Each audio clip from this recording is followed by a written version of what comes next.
అది జాడీలో పెట్టేసిన తర్వాత గిన్నె తడిచిన అన్నం అనమాట. ఇది వేడివేడి అన్నం. అయితే మా ఫ్రెండ్స్ చూడండి నాకు ఫస్ట్ ముద్ద అన్నారు. ఇదిగో ఈ ముద్ద ఎంత టేస్ట్ ఉంటుందో. అసలు ఫస్ట్ లో మా అమ్మమ్మ ఇట్లా ముద్దలు చేసి పెడతా ఉండేది అనమాట. ఆవకాయ పచ్చడి జాడీల్లో పెట్టేసిన తర్వాత ఇట్లా పెద్ద పెద్ద ముద్దలు పెట్టి చేతిలో పెట్టేది. ఆ చేతిలో ముద్దని తింటా ఉంటుంటే ఎంత టేస్ట్ అంటే అది తుడిచింది కొంచెం చప్పగా ఉంటుంది, ఎందుకంటే ఆయిల్ ఎక్కువ ఉంటుంది కాబట్టి. అసలు మంచి వాసన వస్తుంది కదా.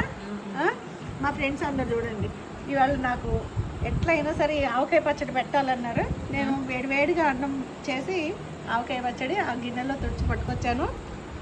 చాలా బాగుంది. అవునా, సూపర్ సత్య.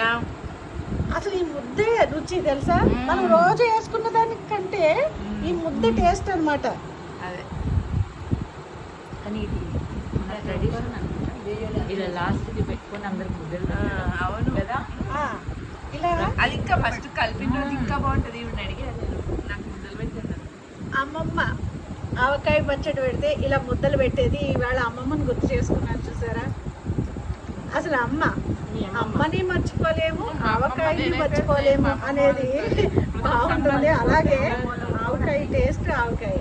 నీకు కూడా ముద్ద పెడతారా అమ్మ? కలిపేది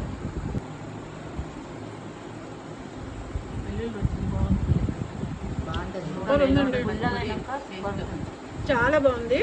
ఆవకాయ పచ్చడి అంటే అసలు సమ్మర్ వచ్చిందంటే ఆవకాయ పచ్చడితో సందడిగా ఉంటుంది. ఈ రోజు ఆవకాయ పచ్చడి, మా ఇంట్లో ఆవకాయ పచ్చడి చాలా చాలా టేస్ట్. నీకా? సరే నీకే ఉంచుతారా?